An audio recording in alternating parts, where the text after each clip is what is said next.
and welcome to Dollars and Cents. Thanks so much for joining us. I'm your host, Heather Sullivan. For the next 30 minutes, we have some fantastic ways to help you cut your costs and save a lot of money.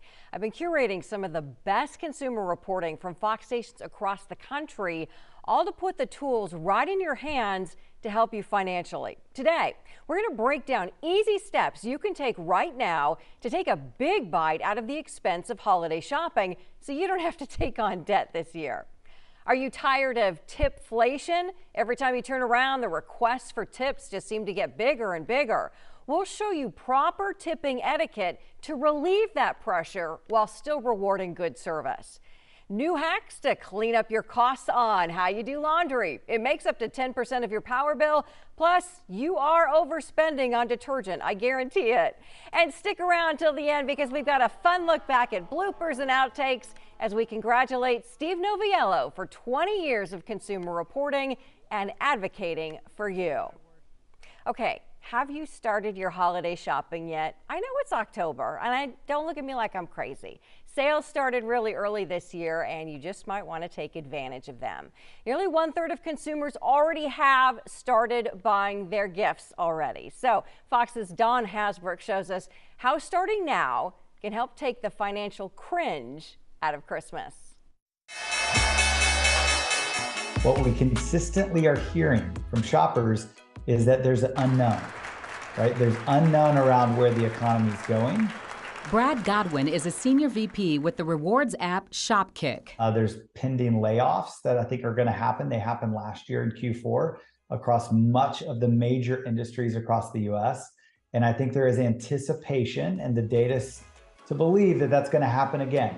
Godwin says that not knowing or lack of consistency with the economy is the #1 factor that has people shopping earlier than they've ever been. If you can start in October and kind of be done December 1st, you're going to be in a really good position to maximize savings. Godwin says that's the sweet spot for early holiday shopping, where you can find deals both online and in stores. And it's thanks to one major online retailer. Amazon has kind of set that paradigm with their annual Prime Day, right?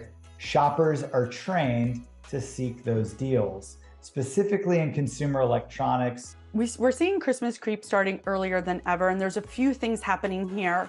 Consumer finance expert Andrea Warrock says not only are retailers rolling out deals earlier to extend the holiday shopping season, but consumers want to shop smarter because budgets are tight thanks to inflation. Depending on the type of consumer you are and how much you can afford to spend, there are 2 strategies you can use when doing your holiday shopping early. The first would be saving money for your holiday purchases. The second, maybe better alternative would be to start shopping now. And the benefit of shopping early is because it spreads out purchases over several weeks instead of you having to try to buy everything at once. Warrock says the first saving strategy isn't always as easy as it sounds.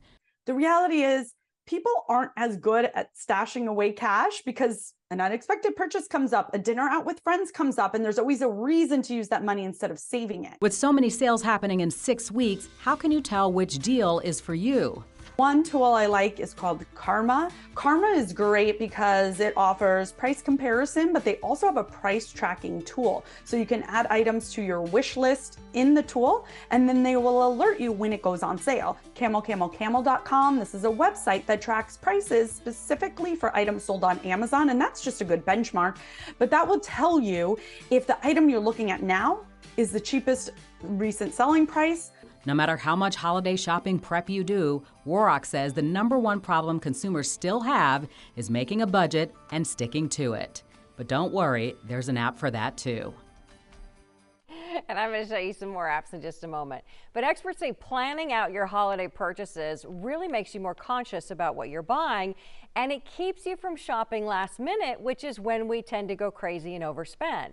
Black Friday sales are starting really early again this year, and they're expected to run now through November. So let me help you strategize your savings. You do want to make that list of gifts that you want to buy. Just take a little time to put it all down on paper. And then you want to download one of these price tracking apps. They show you that history of prices that she was just talking about. And it also alerts you when the price drops so you can just snatch it up at the lowest price. And some will also show you coupons and discounts that you can use. So here they are. You've got Honey, Slick Deals, Cheap Shark. Now, Cheap Shark is really good for video games for all you gamers out there. And Camel, and Wikibuy. Those are both focused on items on Amazon. So just check them out and let me know what works best for you. Now, online reviews can really influence where we dine, where we shop, where we spend our money. We want them and we need them, to be honest, right?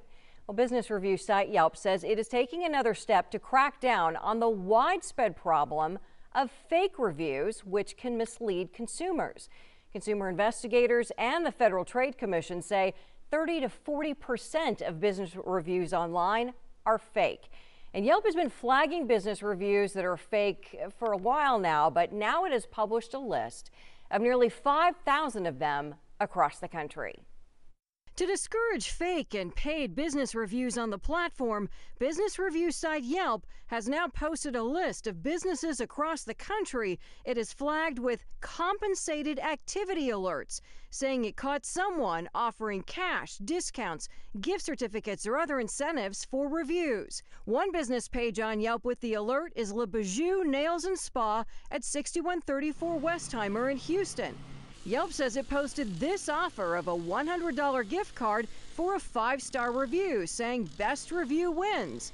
So we went over. So we came to see if we could talk with you guys about it. Yeah, so I took that down already. The owner says she doesn't remember when her marketing team posted it, but they have since taken it down. We weren't trying to bribe anybody. We just said if we need to leave a positive review because we wanted to reach out to our own customers, you know. So that was it. I didn't have no meaning to it. I wasn't trying to bribe people to do it. And Yelp posted images of offers for reviews from businesses across the country. Free fries, review us on Yelp. Give us 5 stars, win a free donut. A free Apple Flapjack. Positive review raffle, win a 58-inch TV. Or this tattoo parlor's 10% off a piercing for a review on Yelp. Yelp is also posting a list of businesses it says it has flagged for suspicious review activity, warning of large numbers of positive reviews from a single IP address or from users who may be connected to a group that coordinates reviews. Yelp says when it discovers reviewers posting reviews for compensation, their practice is to remove those reviews and close their accounts. Some consumer advocates say review platforms are still not doing enough to prevent fake reviews, and some even criticize this list, saying it's not searchable. It is actually searchable if you use Control F and then type in the city that you're looking for. That's how I searched it out for some of our local businesses. Now, the Federal Trade Commission says it is looking to make rules to fine people who write fake reviews. We'll keep you posted on that. So how often do you go to pay for airfare, a hotel room, concert tickets, only to be surprised by added junk fees that secretly drive up that total price? The Federal Trade Commission is now proposing a ban on these hidden junk fees, and President Biden says he is all for it. Fox's Josh Rosenthal explains what's being done and what it could mean for you. Have you ever dealt with junk fees? All the time. You know, when you think you found a deal, let's say on plane tickets, a hotel room, seats at a concert, only to be hit with a hidden fee when it comes time to pay up. Ordered a train ticket a couple weeks ago up to Pennsylvania. I think it ended up being like $200 when it's listed as $75. I've been hit with lots of administrative fees before, especially when I'm buying like textbooks and whatnot. On textbooks? Yes, on textbooks. Room rentals can be a big culprit too. When you go to reserve it and it's increased by like $300 or $400 just because of like random service fees, cleaning fees. $300 is quite the cleaning. It is. Now, the Biden administration is getting involved. It's wrong. It's wrong. It's just taking advantage of people. Wednesday, the president announced that the FTC is proposing a rule that would ban businesses from charging hidden and misleading fees, instead requiring them to show the full prices up front. These junk fees may not matter to the wealthy, but they sure matter to working folks in homes like the one I grew up in. Here's one more example. We looked up Commanders tickets on StubHub. They were listed as costing $198 a piece, but when you get to the checkout, there's an additional $62 fee for each ticket. In other words, it's a price hike of 31%. I think any added fees should be told up front. Still, not everyone supports the president's plan. with the U.S. Chamber of Commerce releasing a statement reading in part, "The Chamber urges the administration to reverse course. We need a government that's focused on holding accountable those who defraud consumers, not one focused on micromanaging the economy." One last thing, you heard the guy talking about junk fees for textbooks, and I thought, how could that be? A junk fee for a textbook? No way. Well, we looked into it, and check it out. The second one down, a $3.99 digital delivery fee. A digital delivery fee. Whatever that is. Guys, back to you. All right, well, this comes as the Biden administration continues to crack down on junk fees in apartment rentals as well. Online realtors like Zillow and Apartments.com have agreed to be more clear about the additional charges that renters must pay when applying for and finalizing rental agreements. Speaking of fees, has tipping started to feel like a fee? It has for a lot of consumers, so much so that many have tipping fatigue. A tip used to be for a reward for good service, but now it seems like every purchase that we make comes with an option to tip, and the recommended percentages on the screen, yeah, you know, those are climbing. So Fox's Teresa Priolo has some tips for you on tipping. Those of us that work and get tips, they need the tips, so we should be generous. Everybody is in the same boat. We've all suffered with COVID, and anyone that's helping me in a restaurant or beauty parlor, I want to do something for them. We've reached a tipping point when customers from coast to coast are feeling the effects of everything costing more money. From that cab or Uber ride to the coffee shop down the street, your takeout or the trip to the salon, and that fancy anniversary dinner. As the cost of service creeps up, so does a percentage we are being asked to tip. If you want to start an argument with any New Yorker, you ask them about tipping. The constant question, would you like to leave a tip, has contributed to something called tipping fatigue. Wherever you go, you've got a screen asking you, do you want to tip 20, 25, 30%, or no tip?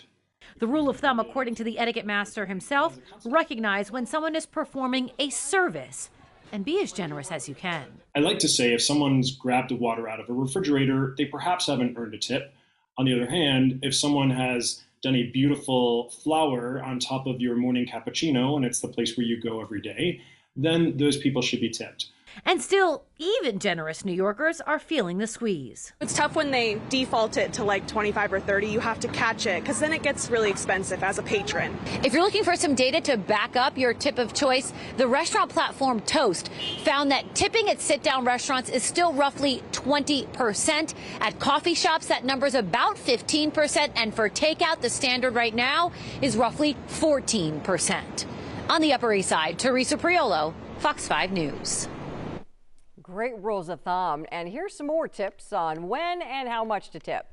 Etiquette experts are out with a new list breaking down the 5 groups and scenarios where it's okay not to tip.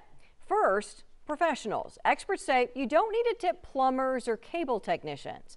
Next, counter service. That includes anyone working a counter, such as baristas and cashiers or open bar events. Experts say the host should have already taken care of the tip.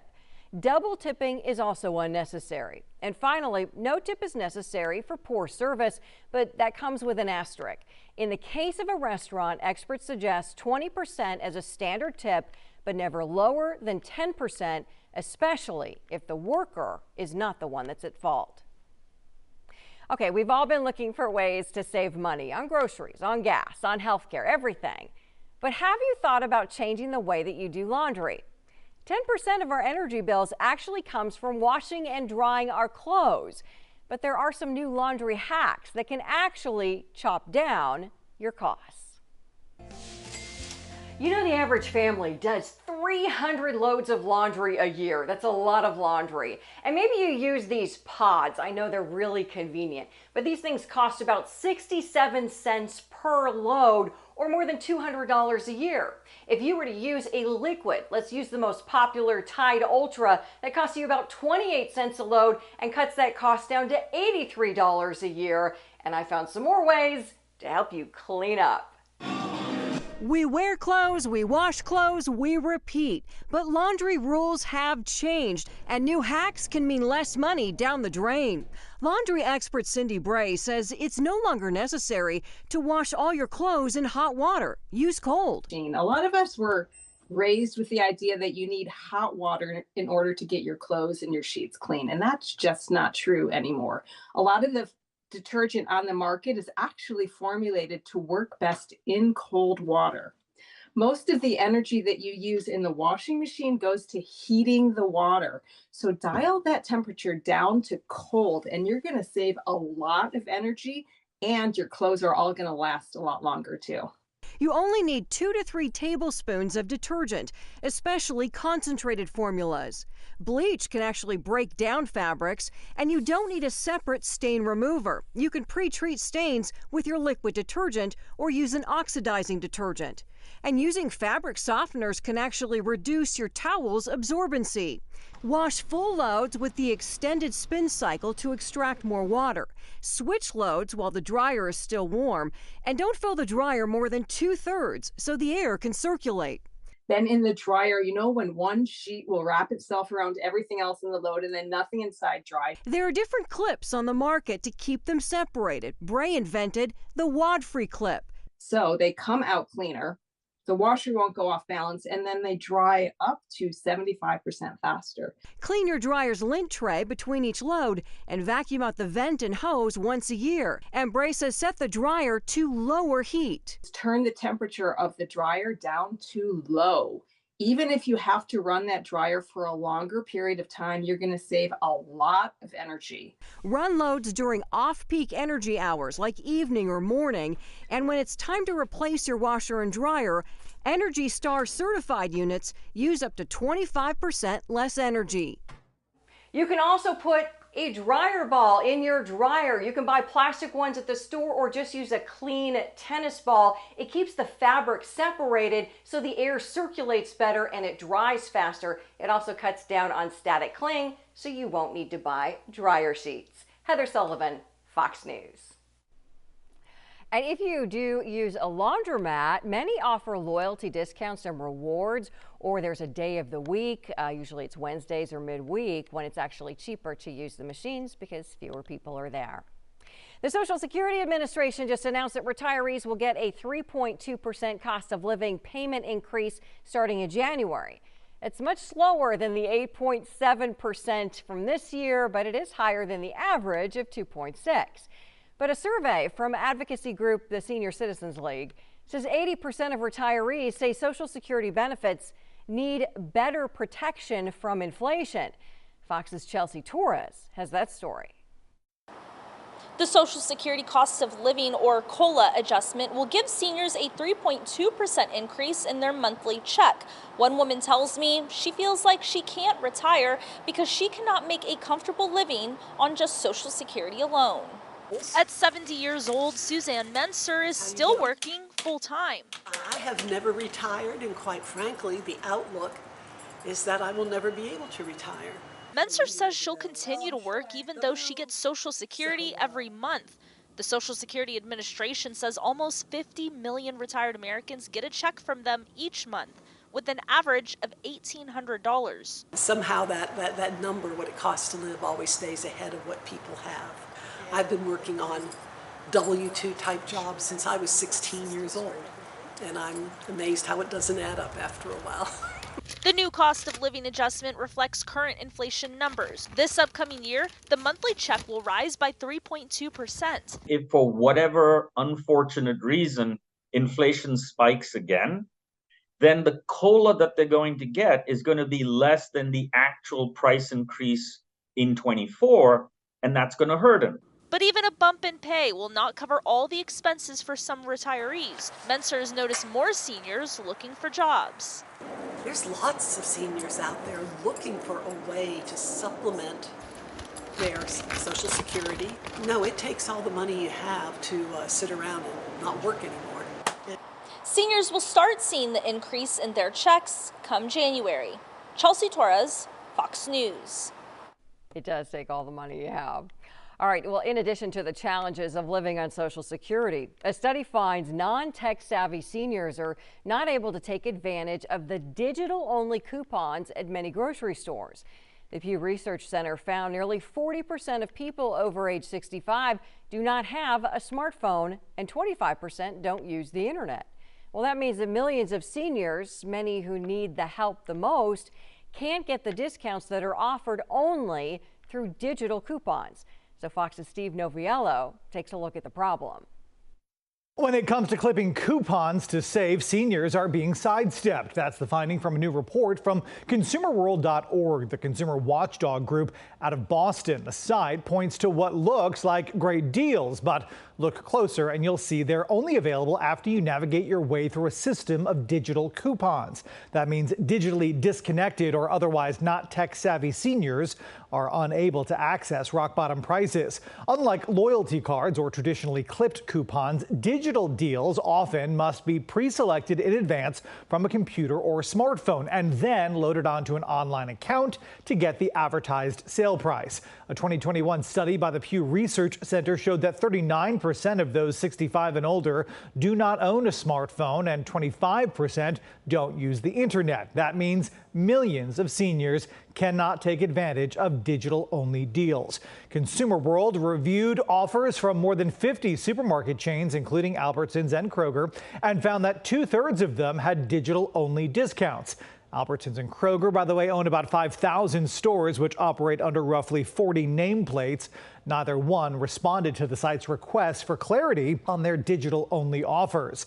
Getting high marks for access? Texas-based HEB, which provides physical coupons in-store for those who don't use the internet. And if you're thinking you've got it figured out, read the fine print. Many of the sale prices you see advertised on the store shelves can't be accessed simply by swiping your loyalty card. You've got to navigate and clip the digital deal, then load it onto your card and present it at checkout. I'm Steve Noviello. That's my 2 cents. No coupon required. Well, now let's talk about some solutions. A coalition of national consumer organizations, including Consumer World, called on the largest supermarket chains to provide offline coupons. And now Consumer World reports that Stop & Shop is adding kiosks in some stores where shoppers can scan their loyalty cards or enter their phone number, and then all of the week's digital coupons are loaded onto that shopper's account. Okay, have you been saving up to buy your dream home? I know this market has been so tough. It could actually take you longer than you planned because 30-year fixed rate mortgages are at their highest level in more than 20 years, and they just hit an average of more than 8%. Fox's Jake Carolexis filed this report in Seattle just a few weeks ago when they were in the 7s. That was bad enough. Well, he takes a look at how these high rates are impacting the American dream. They're forcing buyers to save up a lot more money to afford a new home, especially those who are looking to buy a house for the first time. We're still continuing to rent, and I think we will continue to rent until we see a good drop in the numbers. Shweta Sugnani has been looking to buy a house around Western Washington for about 2 years. She hasn't had much luck so far and says rising interest rates have really limited what she's able to afford.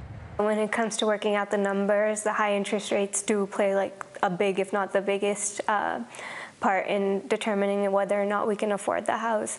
According to Freddie Mac, the average rate for a 30-year fixed mortgage climbed above 7.2% in August, the highest level since 2001. This time last year, it was just over 5.5%. That means last year, a $400,000 mortgage would have cost around $1,800 a month. This year, it would be $1,000 more. The increase is putting buyers in a tough spot.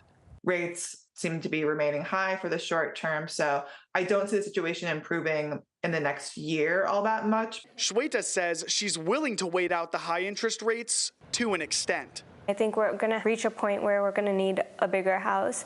And at that point, I think we would consider buying, even if interest rates are slightly higher.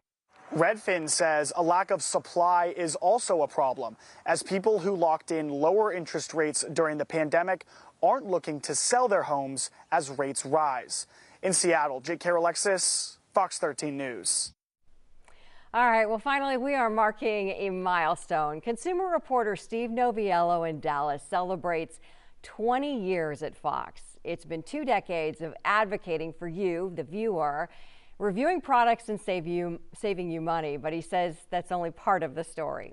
So here's a look at some of the fun from behind the scenes.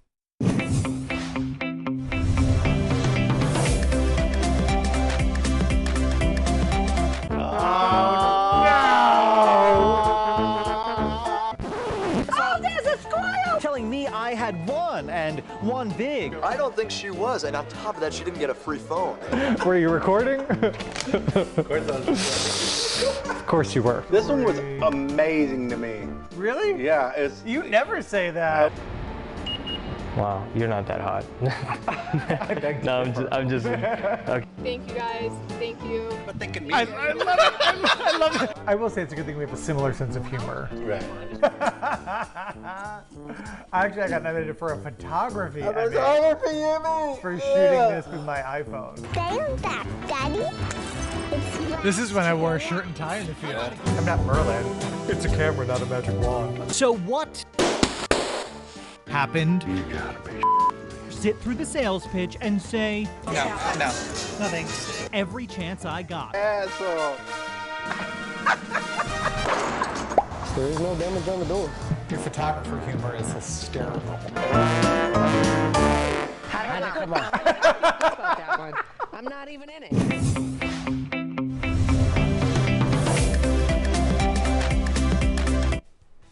Well, I am a huge Steve Noviello fan, so a big congratulations to Steve on 20 amazing years. He really is the best in the business. And that's our show for this week. You'll find more ways to save on Sullivan's Smart Sense on fox26houston.com. This show, of course, is for you. So if you have a question or a topic on money that you want us to take a look at, just drop me a line on Facebook, Instagram, Twitter. It's all Heather Sullivan, Fox 26. Thanks so much for joining us. We'll see you next time on Dollars and Cents.